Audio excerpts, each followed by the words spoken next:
Look at the picture. See the skull. Visible Frankenstein controls. The Brain Thoughts broadcasting radio. The Frankenstein earphone radio. The latest new skull reforming to contain all Frankenstein controls.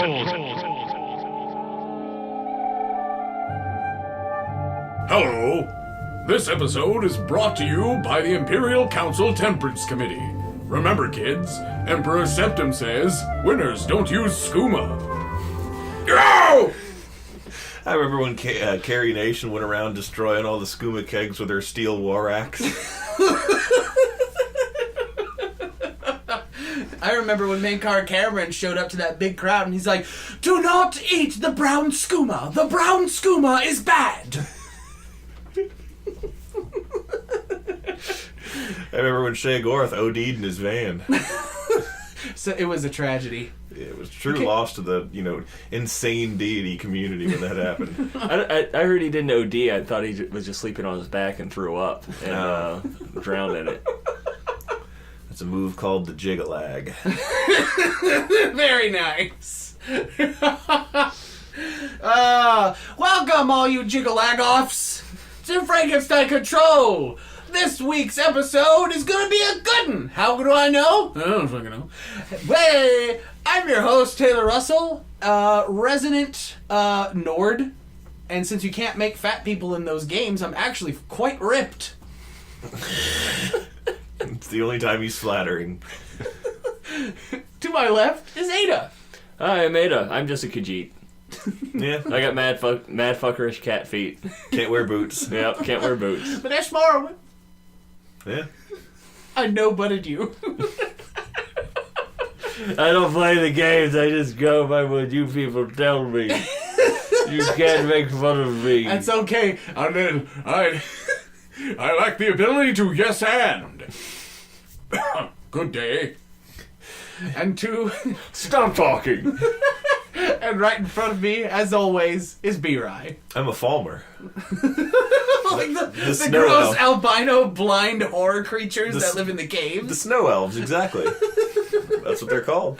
They have mad fuckerish everything. Yeah. Well, I mean, you see what an unfucked one looks like. Oh yeah, at that's the right. end of Vampire Quest. And it kind of looks like if you mixed a high elf with a gorilla. They look like A really thin gorilla. they look With no like hair. No hair. They look like Bethesda just retextured and added an extra lighter skin tone to the Altmer, and that's how they made this characters with the And game's then gave him files. spooky black eyes. Wait, a thinner, hairless gorilla? That's just you, Taylor. No, I got lots of hair, Ada. Why don't you shut up before you open your damn mouth? why we now had to- go in the kitchen and let me do the dishes, honey. That's why we had to file the exotic animal license with Fairfax County when we moved in here. Yeah. That's true. You guys do have to adhere by the bylaws. Yeah, they won't legally recognize you as a human being. I qualify as an exotic pet. They cautioned us a whole bunch. I mean, there's that Taylor in Florida that bit that woman's face off. Yeah. That's unrelated. That was my cousin, Travis. That was a female Taylor, and she was in heat. Oh, that's the worst. Travis is the orangutan of the Of the Russell family. the Russell family. He's like the strongest but the gentlest, and the least poorly behaved, and the least vociferous. But he doesn't have a face like a satellite dish. No, he doesn't. But Well, neither did King Louis. give it time. Give it time, yeah.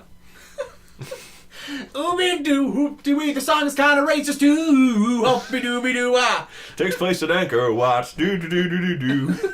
Oh man,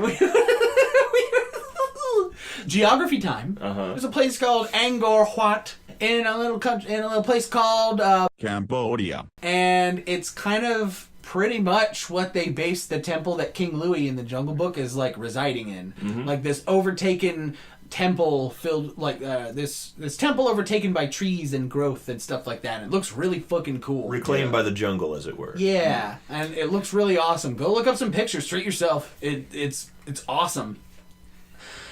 So there's a place in Dark Souls 1 called Lost Izalith, and it is pretty much just Angkor Wat brought to an absolute extreme, because instead of normal big trees, they're like trees the size of the Earth. Maybe not that big, but they're really fucking big trees, and the place looks really cool. And all I can imagine is just that whole scene in the Jungle Book just played out by a bunch of Chaos eaters, chaos demons, and stuff like that. And then Mowgli is just the standard Dark Souls character that everybody uses to represent, in the Oscars fluted armor. Mm-hmm. And Baloo the bear shows up, and it's just Smo. But he's in a grass skirt. What happens is it's just Baloo. Like just him in 3D, but he's got the he's like glowing in orange. Oh, because he got summoned. Yeah. And then when you go to fight the Bed of Chaos, instead of a like a tentacled fire demon coming out of it, it's just an orangutan. Read message. Use the bare necessities when you're fighting the.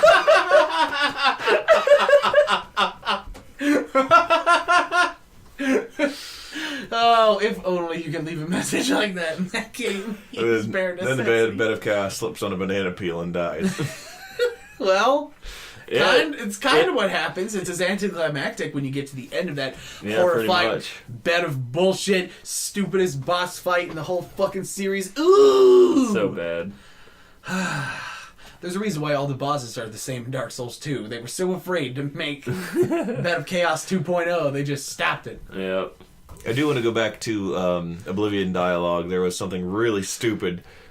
Actually, you know what? I've told you both separately that story. No, it's not that funny. Great! So I know it's been a while, but I have a pitch for you guys. Oh boy! It's called Got Teeth. Well, I certainly do, and I'm interested. I want to sink mine into this story. Oh, you won't have teeth for long. Wait, what? No. What inspired this is I was driving around and I saw an advertisement on a bus station that just has a smiling dentist in the text, "Got teeth?" Was it Dr. Teeth from the Muppets? How's it going? Oh, man, we're going to play a good old song here. It's called Teeth. I'm going to teach you about avoiding plaque. It sounds a lot like Yukon Cornelius, doesn't it? Yeah. I think it's the same voice. It's the same voice. Because it's all fucking It's Jim Henson. all Jim Henson the whole time. It just kind of sounded like that. I want to interject quickly before the thought is lost that Dr. Teeth is the singular, for me, like the only redeeming thing I have, the only redeeming memory I have left of Robot Chicken. Mm-hmm. Because they did a behind the music. Oh, yeah. Like, those. Was it MTV that does those? Yeah, they did True Hollywood Story of like the bands, and they did one of the or Behind the Music. Behind the Music, they did like one of those documentaries about the stupid Muppet Band from the Muppet Show, and it was like showing Where Are They Now, and Dr. Teeth is like down on his luck, and he's like giving voice lessons and piano lessons to kids, and he says a thing in the Robot Chicken sketch that is so good that it has become my de facto mental reaction. Ada is losing her goddamn mind because she remembers this. And anytime I see something that I just hate, I say this in my head where like he's teaching this kid to play the piano, and the kid in the Robot Chicken sketch does a terrible job, and he goes, "Oh kid, that was so bad, he makes me want to pee myself."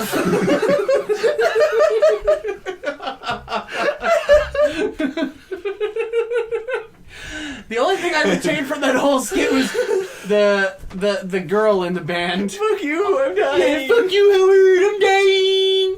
And that I think about that a lot. Yeah. I've forgotten about makes me want to pee myself. Oh, so bad, it makes me want to pee myself. Well, I'm anticipating this here pitch about me. I could pee myself. Yes, but the teeth. I saw an advertisement for what I assume to be a dentist, and it says, "Got teeth?" and I assume it's meant to be read as, "Got teeth? You better take care of them." But I read it like the "Got milk" kind of slogan. So I came up with this pitch about a dentist, a vet dentist. So he like for animals. Yeah, for animals, an animal dentist. We gotta take Pumpkin to one of those. His teeth are bad. Oh, eating too much pumpkin. Yep, and his breath is terrible, and he yells right in our faces when he wants us to get us up. He yells with the voice of a man. Ah! Yeah, he has normal kitty. As he's crawling up on your bed, just.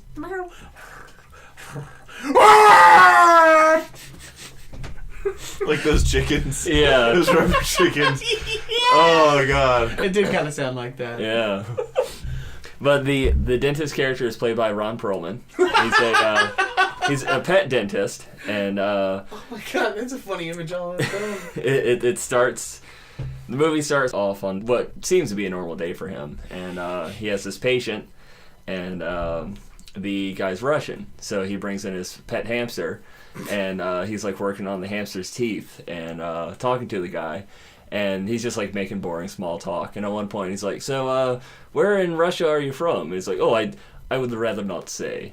And he just kind of lets it go from there. And at the moment he gets a little bit distracted and the hamster bites him. And he like pulls his hand back in shock. And the guy's like, oh, I'm so sorry he's bitten you. I will leave now. And like grabs the hamster and runs off. We got a dine and dash. Yeah. No, he paid beforehand. Oh, okay, That's good. that's like standard practice in vet dentist.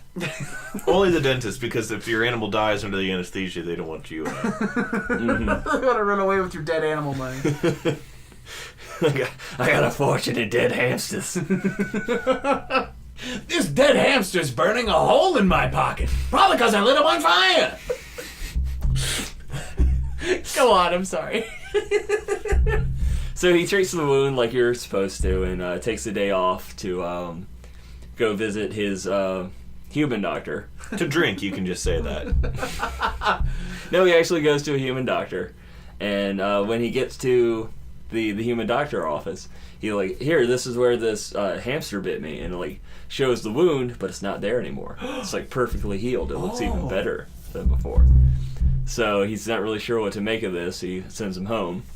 And he starts like feeling real bad like over the course of a couple days, and so like the next day he's going into work and he just like feels like complete shit, and he's got a appointment to remove a whole bunch of like a dog's teeth, and because like the dog just has really bad teeth, so he goes to put it under, and when he does, as soon as the dog goes under, he goes under. What? And he wakes up at the same time the dog is waking up. But like all the dog's teeth are gone that he was supposed to remove. So like clearly he did the job, but he doesn't remember any of it. But he does feel fantastic. I have a question here. Uh-huh. Is there a scene in the movie where this vet dentist is operating on, removing the teeth of a crocodile? And at a random point in the extraction of the crocodile's teeth, it snaps its jaw shut and startles him real bad. That'll happen in the opening monologue as we're showing off what he does as a pet dentist. Okay, good. I just want to get that established. Yes. So yes, it does happen, and the movie is entirely sponsored by Mattel's Crocodile Dentist. Yes, Mattel's Crocodile Dentist as well as Walmart. I thought you were just going to say Paul Hogan. Yes. Does he remove Paul Hogan's teeth at one point? Who's Paul Hogan? The guy who played Crocodile Dundee. Okay. Not to be confused with Hogan's Heroes. That comes later. Okay. So he realizes this trend of anytime he removes teeth, he'll like completely lose consciousness and wake up feeling way better than he did before. And then it kind of slopes off for a while until he removes more teeth. So he gets really suspicious of this. He doesn't know what's happening, so he goes to Walmart, our sponsor, to buy a wall-mounted security camera, and puts it in his office when he's doing his next surgery. And he finds that as he's anesthetizing the animals, he goes into a transformation and turns into a tooth vampire. A malicious monster that sucks the teeth and drinks out the teeth of living creatures. That's disgusting. That's absolutely disgusting. So, when you say sucks the teeth out of someone, it does create this surrealist image of like a vampire doing the like thing on an animal's mouth and doing that, like they bite down, and when he comes back, the teeth are gone. And it's just like, and he's got like tooth residue running down both sides. Ew. But what I like to envision better is that a tooth vampire extracts teeth with the same straw that is strong enough to puncture an orange on the Tropicana boxes. And so he just pulls out this red and white stripy straw. And, and by the way, when he transforms, I assume it's just Ron Perlman, but with a painted-on widow's peak of course. And a Dracula cape. Of course, we're going for the highest budget possible, Taylor, which is none. And he goes up to the dog tooth and he's just like one at a time. So I prefer to imagine him doing it just like Kane in Blood Omen 2, which was the first game that I ever purchased. It was a M-rated game. I was 11 years old. Mm-hmm. It is a violent. Yeah, it was a violent vampire game where like you're a vampire and you just walk up to people and you like press triangle to feed, and somehow like a cloud out of the person's mouth or neck area, just all the blood in their body just sort of flows into Kane's mouth without him directly touching them. Mm-hmm. And I thought that was an interesting take. I think it was mostly because of like they just couldn't figure out how to jerry-rig character animations for him to bite people and grapple with their bodies, so they just had to do it that way. Is Blood Omen a game where you play as a scary vampire who can also, but you also play as Bob from Reboot? Yes. Well, those are. Yeah, I'm so glad you know what I'm talking about. Yeah, that's in fact Raziel, who is Kane's. Like I think he's his son in the vampiric sense of the word. Like he made him as a vampire. Oh God, so he's not his literal biological father in his human life. Why did you take away his mouth? Because they were fighting over a sword or something, and he said, "You have no mouth." And Kane's wife said, don't be fighting over that sword, it's loaded, I don't want you playing with that thing. And Raziel's like, oh, and he's like, don't tell your mother. Oh God, what do we do? No, I don't remember the plot of Blood Omen at all. But Blood Omen was a standalone game. Usually the games are called Soul Reaver? Yeah, that sounds right, Soul Reaver. Soul Reaver and Blood Omen Legacy of Kain was sort of a one-off where you play. Also in the aforementioned Soul Reaver games, Kane looks a lot more fucked up than he does. Like he's just, he's got like the forehead ridges and he looks like a fucked up pale ass Klingon with long white hair. And he's just hideous. He looks like bat-like. All right, it's time to revise Ron Perlman's look. Yeah. So now he has all those things plus the painted on. Yes, and he also has the Soul Reaver, Flamebird sword. Which he never uses, and he never touches the animals with. He's just always holding it. He always has it. It's just like a fucking VR chat character. He just has it rigged to his hand. Yeah. It's not that he can't. It's not that he uses it. It's just he can't get rid of it. Yeah. It's like stuck to his hand. Yeah, like that. It can't hurt anything. It clips in. It's like it's not physical. It clips into anything. None of his fingers are visibly curled around the grip. It's just there. Yeah. Just Ron Perlman with a sword glued to his hand. Whether he has it open or not, wiggling around. But all of those methods of sucking out the teeth are pretty good. The one that you didn't mention was he sticks his fangs into like their neck like a traditional vampire, but when he sucks, like the animal's teeth recede. Oh God! Just end up in him somehow.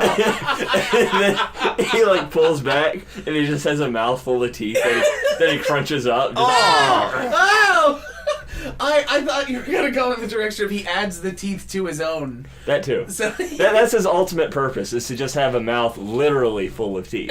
That's horrifying. It is. There's a Junji Ito Body comic where component. that happens. Yeah. Oh. Something's wrong with Junji Ito.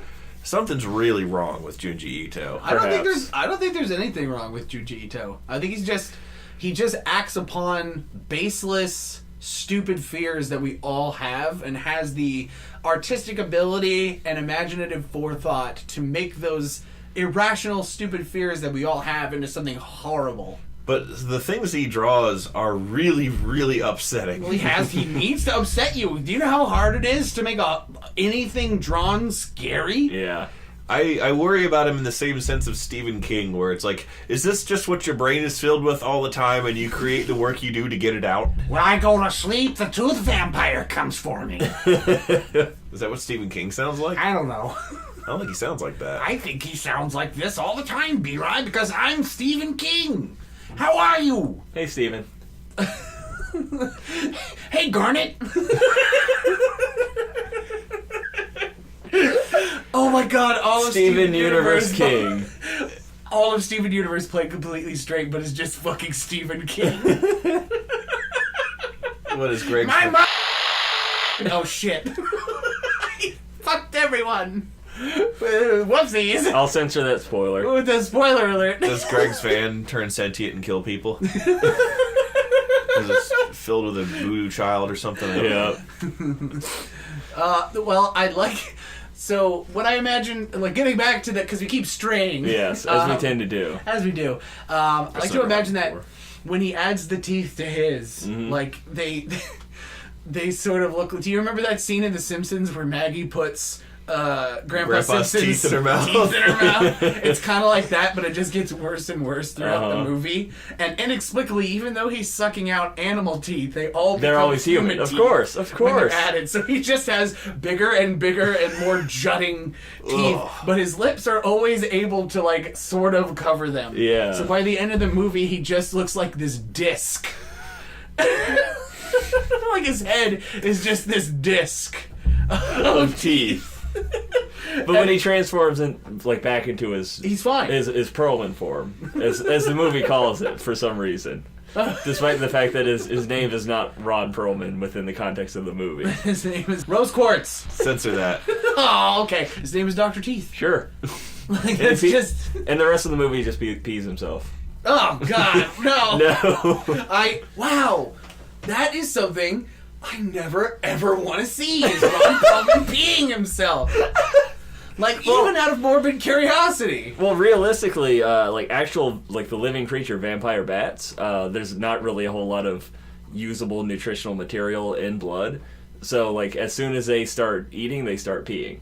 Like, their system works that fast that they get rid of all the junk almost immediately. Golly. Yeah. So, if vampires were real, they would immediately start pissing themselves as soon as they started sucking blood. Makes Twilight a whole lot less romantic, or more romantic, If you're into depending weird on shit. who you are. President Trump liked that version. It's the very best vampire story. Lot of pee. Lot of pee. I check this. My favorite piece of media next to Dr. Teeth and his amazing vampiric powers. But as he discovers that this transformation is a thing, so he starts researching how to reverse it and how to undo the horrible effects of his Teeth drinking. Of his teeth drinking. Meanwhile, When there's a meanwhile. I'm just laughing at the picture of holding Soul Edge or Soul Reaver or whatever the sword is called. Soul Edge is from Soul Calibur. It switches. We can't remember which sword he has.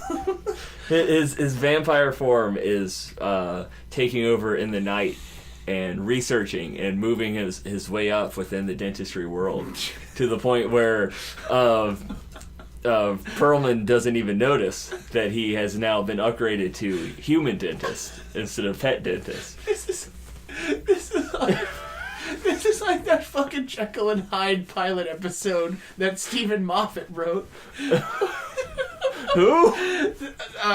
Moffat, the guy who writes for Doctor Who. Uh-huh. A long time ago, he made an actually pretty compelling pilot for a modern Dr. Jekyll and Mr. Hyde show where Dr. Teeth. Dr. Teeth, where Dr. Jekyll keeps basically the two of them, the monster and the man, keep sending messages to each other, thinking that each of them are being pursued by the other, and trying to ruin each other's lives. And, basically the whole series deals with them trying to outsmart one another. And it was, at least that was the premise for the series. It was just a pilot episode. Yeah. That was really engaging. But now you got Dr. Teeth and the infamous tooth vampire against one another. But now that he's working with human subjects, it's a lot more dangerous for him, just because he could potentially hurt somebody that could actually fight back against him instead of just animals. And he's really worried, and he's always trying to quit the practice, but the But the vampire keeps dragging it back. Oh, okay. I thought you meant the vampire keeps trying to quit the practice. No. He just keeps stupidly forgetting, I can get in trouble for this. Wait a minute, what I've been doing is illegal. Blah. Until he, instead of blah, he goes plaque. Black. It's a noted addition. He has more and more, like, just general dentist, just, like, junk on him. When he's, the tooth pyre, he's just got, like... Oh, can I make an amendment to his Dracula cape? Uh-huh. I want his Dracula cape to be that, like, thick paper towel bib that they give you when you go to the dentist, but it's, like, huge and cape-sized. And it's fastened on with the little clippings. clamps on the chain. Yeah. At one point, he just has, like, the... Yes! Oh! Yes! Those oral speculum, or whatever you want to call that gross is thing. very good work. Very good, B-Ride. That is an oral speculum. I know that thing- because we have ocular speculums at work. My dad always refers to that as the chicken run thing, because he says it makes you look like... True! I'm lightheaded. That was so funny. Oh my god! It does make you look like Wallace and Gromit. Oh, jeez. But anyway, sorry, enough with my amendments. So he's trying to get himself out of the practice, but the tooth vampire keeps dragging him back in. Until he... He's got it by the skin of his teeth. Yep. His teeth have skin. Oh! But until he meets a patient that he actually knew when he was in college. When he was alive. Yeah, when he before the vampire days. Before becoming the undead. And well, he's not undead. Oh. He's just a tooth vampire. He's not undead. I don't know how it works. Oh yeah, I forgot to mention I don't know at what point in the movie he finds this out, but the Russian guy with the hamster that bit him, he was from Chernobyl. Oh! And that's what triggered the transformation. It was a radioactive hamster bite. It turned him into a tooth vampire. He's Ukrainian. He's from Pripyat. That's not Russia. I don't know these things. I'm dumb, B-Right. I don't do research. You just make up stories for ridiculous tooth pyres. I make up insane bullshit. Got teeth. And so he meets an old colleague. Yes, he meets an old colleague that that he was previously romantically interested in. And like they dated on and off. I was wondering if we were gonna have a love yes, there story. is a love interest. And who plays him or her? Who has the most beautiful teeth in Hollywood? Oh, The Rock. Have you ever seen that guy's fucking teeth? Then yes, it's The Rock. This is a gay romance story. Of course. It's groundbreaking. Between Ron Perlman and Dwayne The Rock Johnson. The Dwayne Johnson. I'd actually like to see that, to be perfectly honest. Just to see how they handle it. Yeah. But anyway, because, like, goddamn, that guy's teeth are amazing. Yeah. They gotta be all fake. And that was... They're all made of piano keys. So great. And they're big enough to be, because the Rock is 20 feet tall. They're all made of horse ivory. Horse ivory? What is horse ivory? Well, I'll tell you, it's the best dang piano I've ever played. Oh.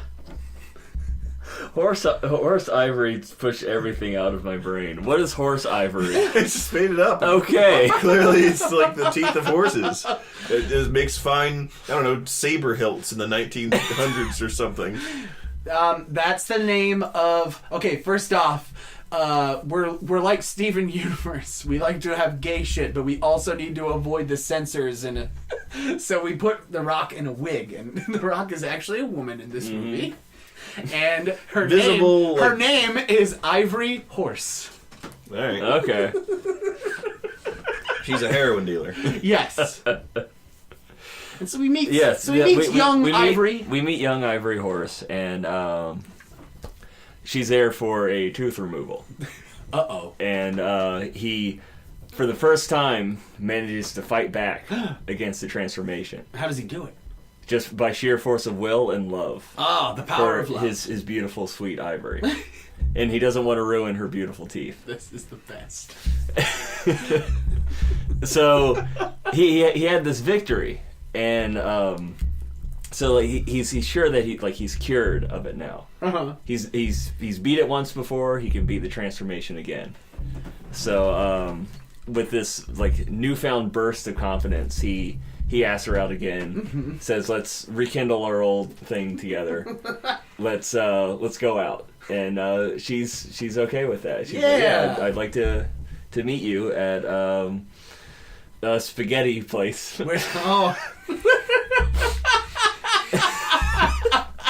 That's what it's called, spaghetti place. I'd like to meet you at a spaghetti place. No, it's not a spaghetti place. The place is called Spaghetti Place. I'd like to meet you at spaghetti. They don't serve spaghetti. It's a pho restaurant. Yes, it's a pho restaurant. Oh my god! So they meet up and they have this wonderful date. Spaghetti. And they're totally in love with each other. All the old feelings have come back. Can we run a quick? I want this to be the same restaurant that Tim Allen frequents in That's just Olive Garden. Oh, okay. So it's an Olive Garden, but it's called Spaghetti Place, but in the same font. We don't want to get in legal trouble. But it sells pho.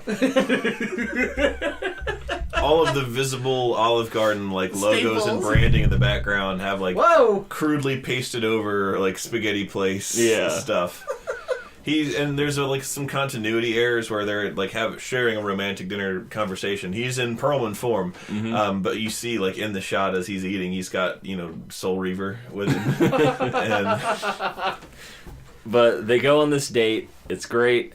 They go back to their apartment. Oh, and they're like, there's a very gratuitous sex scene between Ron Perlman and The Rock. Like, this is what we earn our rating with. And they're like in the heat of the moment, and he looks like straight into Ivory's face, and she has transformed. No, she is a tooth vampire. The fucking plot thickens, dude. And I don't know what to go for there. What? No. I don't know. Then like she's, I don't know, sucks his dick.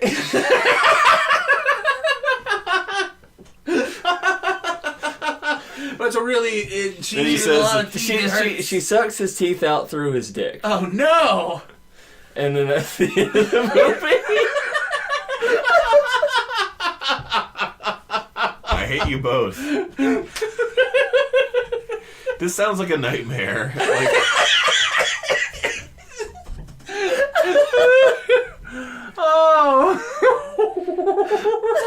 I want to interject here just to change the subject to anything but that. There is an animation by Schmorky on the Something Awful Flash Tub a while back. And by a while back, I mean probably like 7 years or longer. But there's this detective. I think the general premise is there's like a detective who's new on the police force, and they're like, "We heard about a break-in at the old warehouse. We need you to go down there and check it out." And it's like a werewolf, and it bites him, and he comes back to the station to report on that and file a report and all that. And he's like visibly turning into a werewolf. And then like they keep saying, "Well, there's no time. There's another call." And like they send him there, and like he kicks in the door, and he's like now a werewolf, but he's still a cop. And like there's some other kind of monster in there, and it bites him, and like he just becomes all of these stacking monsters. Yeah. And like he keeps getting bit by things and just turned into them at one, at the very end. And like when he becomes a vampire, like he has his normal outfit with a high collared Dracula cape and just like werewolf ears, and he's just got he's like eventually a zombie, and he's just incoherent, and he's like, and he's just like 5 monsters at once with a gun and a badge, and he just keeps getting sent on more calls. Oh God. I mean, that could be how this movie ends. Yeah. See what happens is, Ivory starts to feed on Dr. On Teeth. the essence of another tooth vampire. Yeah. And so she becomes a double tooth vampire? Yes. And it cures her. It cures her. Yeah. It cures her. If you consume the essence of another tooth vampire, you will lose your own tooth vampire essence. For you have violated the pact. Yes. You violated the law. You have violated the pact. And now They are both cured. Whoa, wait. So they tooth 69'd a little bit? No, because she sucked out the vampireness out of him. Oh, along with all the teeth. So like, she is cured of her vampirism. He is cured of his vampirism. And he's also cured of his teeth. Yeah, but he has no teeth. He's cured of teeth. And she has double teeth. So like 2 rows of hideous teeth. Yes, exactly. The Rock with 2 rows of teeth. Does he have a little alien mouth on his tongue with teeth?